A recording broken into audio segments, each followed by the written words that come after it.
Aku Luminta dari Pendidikan Akuntansi Angkatan 20. Perkenalkan, nama saya Sasnas Aisyah Rahma dari Prodi Pendidikan Ekonomi tahun angkatan 2020. Halo, kenalin aku Dia Puspitasari dari Prodi Manajemen Angkatan 2019. Perkenalkan, nama saya Muhammad Khalil Abdul Wahab, biasa dipanggil Aling, dari Prodi Pendidikan Ekonomi tahun 2020. Oke, nama saya Sandra Austin, saya dari Prodi D4 Manajemen Pemasaran Fates tahun 2020. Sebenarnya karena nggak ada opsi lain sih, milihnya tuh random gitu.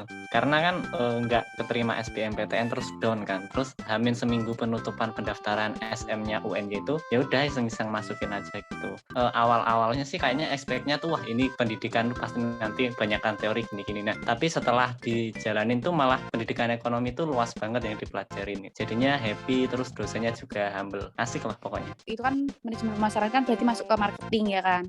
Di era sekarang ini, di era digital ini, marketing itu sangat dibutuhkan gitu loh oleh semua perusahaan ataupun bisnis gitu. Overall aku bisa mengikuti ya, karena kan udah di zaman sekarang banget gitu loh. Sedangkan kan maksudnya kan aku kan masih muda gitu, jadi aku bisa gampang untuk mengikuti materi-materi yang udah dijelaskan sama dosen gitu.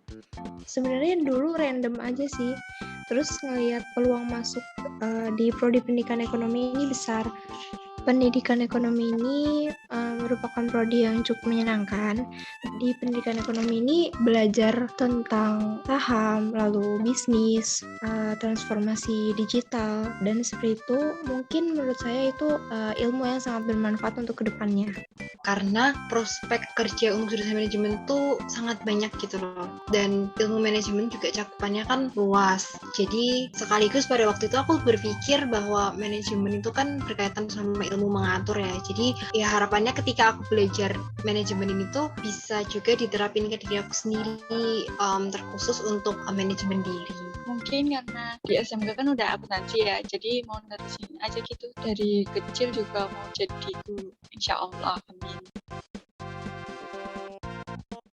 Tim nyicil. Aku juga tim nyicil. Gimana ya, tergantung situasi aja sih. Kalau semisal memang di situ sedang ada banyak kegiatan ya aku pikir tetap deadlineer lah atau kerja malam kayak gitu. Tapi kalau semisal memang waktunya senggang ya pasti aku cicil dulu tugas-tugasnya. Tugas mungkin biasanya aku suka nyicil. Tapi kalau untuk ujian, biasanya aku belajar sehari sebelum ujian karena menurut aku itu lebih masuk ke otak buat belajar. Kalau tugas kelompok emang biasanya nyicil kan karena tanggung jawab kelompok. Tapi kalau sendiri tuh kayak ya aku tipe orang yang sekali tuh harus jadi gitu. Jadi nggak 2 atau 3 kali kerja. Tapi juga nggak mepet-mepet deadline banget. Kadang belajar tapi banyak enggaknya sih. Jadi kayak ya udahlah spontan aja.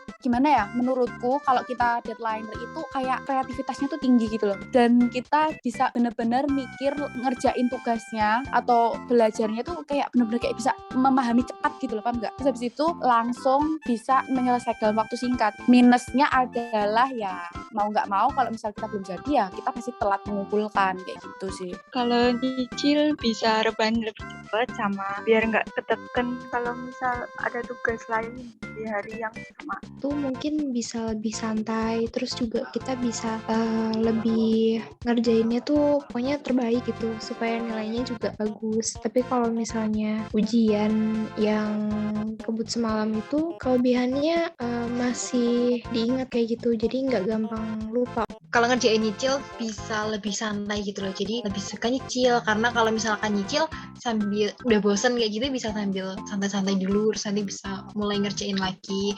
Cuma minusnya mungkin kalau ngerjain nyicil tuh jadi kesannya tugasnya nggak selesai-selesai kali ya karena dikerjain beberapa kali gitu. Deadlineer tuh ada plusnya, pasti ada plusnya, yaitu kayak efisiensi waktu lah, nggak kerja 2 kali gitu. Kalau minusnya ya pasti terburu-buru dan hasilnya juga nggak maksimal. Lebih suka di buku sih, selain ngelatih tulisan tangan juga kayak jadi lebih inget aja gitu. Sering, jadi aku kalau nyatet lebih senang di binder.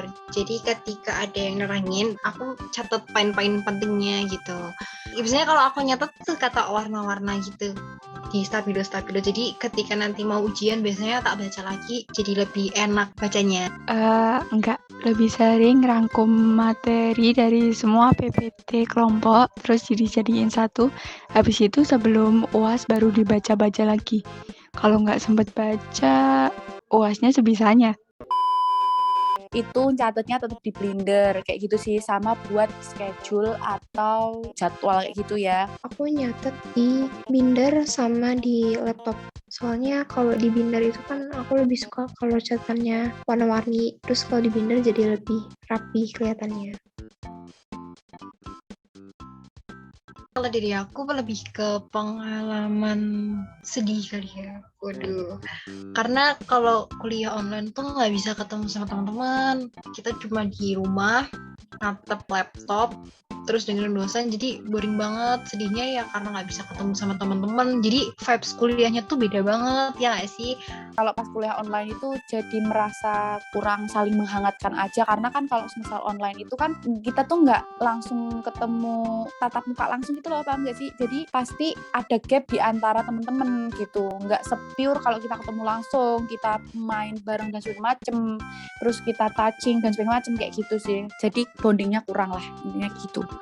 Pengalaman lucu tuh aku pernah ngetawain virtual background-nya temen. Jadi pas Zoom, kan dia kan on cam. Dia tuh virtual background-nya tuh kayak kamarnya Nobita gitu loh, kamarnya Nobita. Tapi tuh di belakang dia tuh ada gamis-gamis gitu. Jadi aku ketawain, itu sejak kapan kamar Nobita ada gamisnya? Kalau untuk pengalaman lucu tuh jadi pernah selesai kuliah kan yang namanya semester 1 tuh pasti kayak kepo dong, terus cerita-cerita gitu. Jadi masih stay di link meet gitu. Masih cerita-cerita, ngobrol-ngobrol. Tahu-taunya dosennya tuh balik ke link itu karena itu kan linknya punya dosennya. Jadi kayak masih tegur, kalian masih di sini tak ternyata gitu. Jadi kayak udah nggak ngomong apa-apa langsung live aja gitu. Itu ada teman sekelas aku yang pakai manekin buat di layar laptop gitu, karena emang dosennya itu harus on cam selama mata kuliah itu. Nah, dia punya ide buat pakai manekin terus dipakein kerudung. Tapi yang dikelihatanin itu cuman setengahnya aja, kayak jidatnya aja gitu yang dikelihatanin. Pengenku pribadi sih di semester 6 ya, tapi kalau semester 5 juga nggak masalah, karena aku juga pengen merasakan kuliah offline secepatnya. Gimana sih rasanya kuliah offline, terus ada dosen yang jelasin di depan, terus pakai kursi-kursi yang kayak kuliah-kuliah di TV-TV itu, karena aku belum pernah ngerasain kan, nah aku pengen ngerasain itu gitu.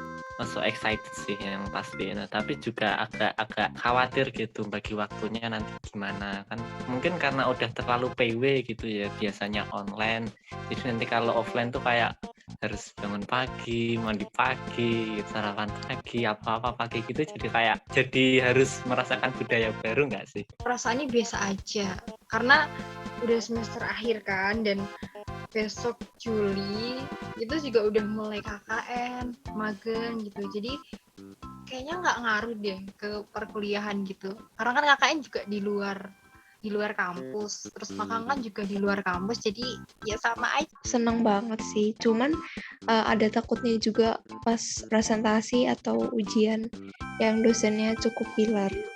Agak gimana gitu ya, soalnya udah nggak bahan di rumah. Pertama itu karena udah nyaman di rumah, jadi jarak dari rumah ke kampus kan lumayan jauh, jadi takut itu loh kalau capek selama perjalanan. Terus kedua takut mainnya circle